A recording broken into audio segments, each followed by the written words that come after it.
Wow, what is this vegetable? I've never tasted anything like it before, and it's amazing. These are the vegetables I've been sending, the ones I've poured my heart into growing. Yet my son says he's eating them for the first time today. I glance at my daughter-in-law, and she is clearly acting suspicious. She must know something about my vegetables. I'm Isabella, a 62-year-old housewife. My husband Cedric took early retirement and switched careers to farming, leasing some land from a friend. We live a quiet life, just the two of us, running our small farm. Our son David got a job in the city after graduating from college and is now married. He's a dad supporting a family with a 5-year-old child. Although we can't visit often due to the distance, knowing we're eating the same vegetables lessens the loneliness. I used to have a small garden, but farming is a whole different ballgame. I used to have a small vegetable garden at home. Initially, I was worried that my experience wouldn't be enough for full-scale farming, but my spouse and I found it to be a good fit, and we have been quite successful, especially considering we switched careers later in life. Our vegetable farming has been a hit, and now we get inquiries from all over asking to purchase our produce. We have always made it a priority to send freshly harvested vegetables to our son, daughter-in-law, and grandchildren. We send more whenever they ask. Unfortunately, I never get to hear directly from my son about how he feels about the vegetables.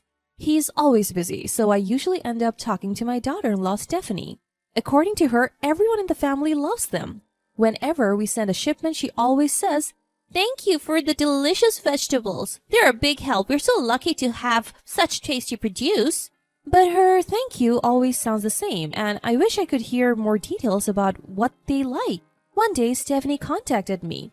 I wondered why, since we hadn't sent anything recently. She said, "The vegetables that you sent are so delicious that we end up eating too much." It's nice to hear they enjoy them that much. She continued, "Could you send extra? My husband's coworkers would love to try them."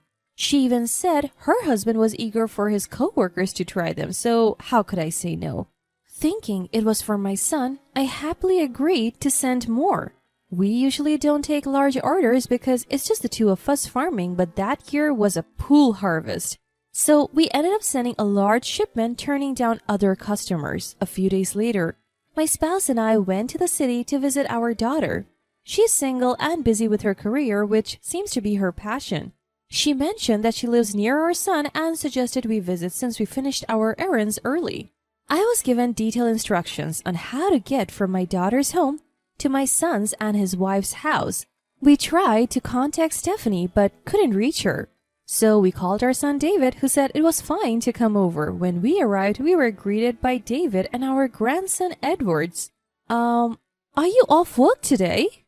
No, I'm just working remotely. I've been doing that for years. This was surprising because Stephanie had told us he was swamped with work. What's going on? Would you like something to drink or maybe a snack?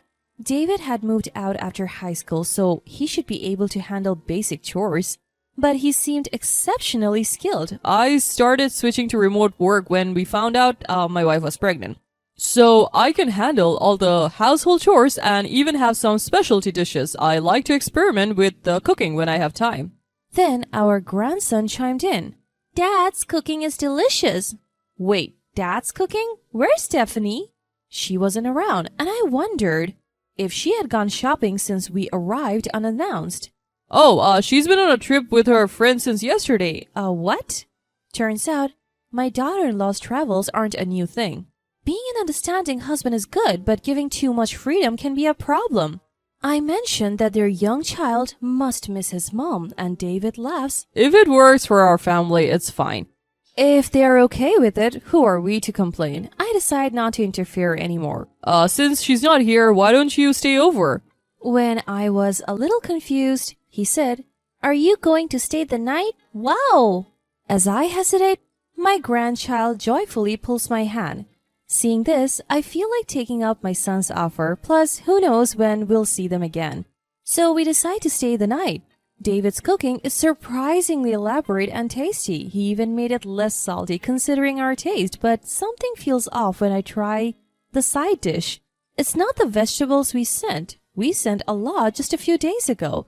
Even if he shared some with his co-workers, there should be plenty left for the family. My grandson is 5 years old, too young to be able to eat his fill, so what does that mean? I ask, did the vegetables we sent not suffice? Vegetables? My wife usually buys them from the local supermarket. I didn't know you sent any. That's strange. You said you wanted to share them with your co-workers, right? No, I don't really talk to my co-workers much since I work remotely. Something's not adding up. I realized the vegetables we sent didn't go to his co-workers, so where did they go? Are we falling prey to the current trend of resale? I carefully ask David. I often talk to Stephanie on the phone. It's only when I send them vegetables, but I talk to her more than I do with my son. Really? She never mentioned that. But if you're working remotely, don't you notice her taking calls? Actually, she's often out. She calls from our mobile, not the landline, right? That reminds me of a recent conversation. I recall hearing background noise during our calls. You can always tell when a phone call is coming from outside the house. There's a certain background noise. Come to think of it, the last time we talked, well, it was a few months ago, I heard a train in the background. Our son's house isn't near a train station and there are no tracks nearby. I sense my son wants to say something, but he's hesitant because his child is around. My husband picks up on it and says, Let's go play outside after we eat. Taking the grandchild away from the table. My son exhales lightly and starts. So, the truth is, he had said before that his wife's free-spirited behavior was what made their home life work, but that was a lie.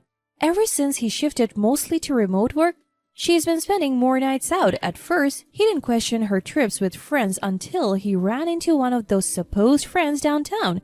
He recognized her from the photos he had been shown as proof of their trips together.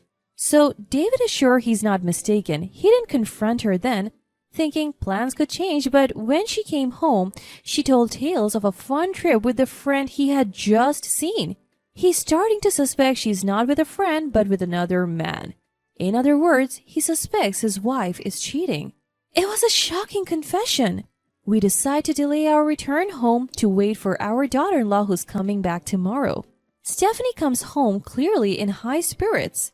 She had a great trip, it seems, but when she sees us sitting in the living room, she's visibly startled. What? Isabella? Cedric? Why are you here? She was clearly upset. David quickly says, would you join us for dinner tonight? As if it's a given. Of course! She agrees, but her behavior is suspicious. She's probably gone from cloud 9 to rock bottom. Still, the dinner menu that came out was decent, and I could see that it wasn't just buying deli food and plating it up. The dinner she serves is elaborate, not just takeout arranged on plates. She's probably overcompensating for something. Mom's cooking is so fancy today. Kids are honest. Stephanie hesitates, then says to her child, it's because Isabella and Cedric are here. Well, then you should stay forever. We see the color drain from her face. Don't be selfish, they have their own lives, she scolds, but when my husband jokes, maybe we'll stay another night. Our grandchild is thrilled and Stephanie turns pale. It's clear she wants us gone.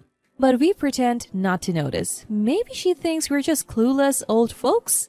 We notice the side dish is full of vegetables, the color, the texture, the flavor that deepens as you chew.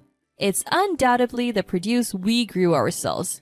Yesterday it was different vegetables, but today is the ones we sent. She must have been hiding them, sharing them only with herself, but it's too much for one person to eat. And where could she hide that much in this house? Between our son's story and these vegetables, something is definitely off. Our son and grandchild taste the side dish and both exclaim, this is delicious! Only Stephanie, our daughter-in-law, seemed momentarily flustered. She kept her eyes down and focused on eating another side dish. It's as if she's saying, don't bring up the vegetables. When we finish eating and prepare to leave, she looks visibly relieved. We offer to stay the night, citing our son's late work hours, but we decide to leave, concerned about the produce. We need to investigate this as soon as possible in place of our son. The next day, we hire a private investigator to look into Stephanie's activities.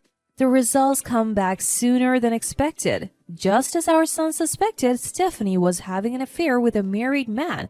But it's not just any married man. He works for a company that's a rival to our son's employer. Not only was she having an affair, but she was also leaking information. In other words, confidential information our son was handling was being passed to the rival company. The vegetable we sent in large quantities were being distributed within her lover's company, claiming they were from her parents. What was sent to our son's home was given to her lover. We weren't sending it for free to the person my wife was having an affair with or to his company. I had no idea that vegetables from a bad year, which I collected after apologizing and understanding my customers, would be used for something like this. We immediately shared the facts with David, our son. He's shocked to learn that his work information was compromised and takes immediate action. The affair concerns not just our son, but us as well. We pick a time when we're sure Stephanie will be with her lover and confront them, documents in hand.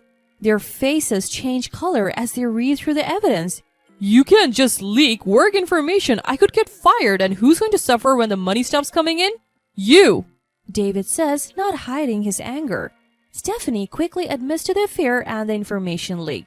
It was just a whim. He said it was great information and he took me on trips because he got promoted thanks to me. She admits it, but doesn't grasp the gravity of the situation. That's it. We're getting a divorce. No, please, reconsider. I'll apologize. Until you forgive me, I'll be a good wife, a good mom. You want a man who's climbing the corporate ladder. Let him support you. That's not possible. Of course it's not. The man is also married. Stephanie cries and apologizes to our son, but he firmly says that tears are not an apology. Furthermore, our son David will take custody of the child. He tells Stephanie that she can't see the child until they are an adult. He sets strict conditions, saying she shouldn't even contact them unless the child wants to see her after reaching adulthood. Stephanie protests. Wait, this child isn't just yours. I carried him. I love him. She seems to want to maintain some relationship with our son for the sake of the child. How can you say that? You claim to love the child, yet you have an affair? Didn't you think it would be cruel for the child to be raised by a mother who cheats? Well, that's a natural conclusion. In the end, none of Stephanie's arguments hold water. We also demand compensation from her for the vegetables I sent to my son's family and for the ones she distributed to her lover's company. Naturally, this leads to her lover's wife finding out, and Stephanie gets slapped with another demand for compensation. Stephanie, who had been a housewife, can't afford to pay. She turns to her parents for help, but they don't give her a single dollar. We even hear they have cut ties with her. Neither we nor our son knows what's become of Stephanie, who had little experience in the real world. David has resigned from his job over the leak. His company highly valued his work and character and didn't hold him responsible for the leak. Who would ever think their own spouse would be having an affair with an employee of a rival company and leaking work information? Though the company offered to help him find another job, my son, who has a strong sense of responsibility, decided to pursue something he's always wanted to do. He sold the house he was living in and moved closer to where he grew up. He started his own business there. He's using his past experience to make it on his own. His office is adjacent to his home so he can work while taking care of his child. Still, he occasionally asks us to watch the child for him. When he has a day off, he brings our grandchild to help us with the farming, and so our family and our son's family are cooperating and enjoying our days.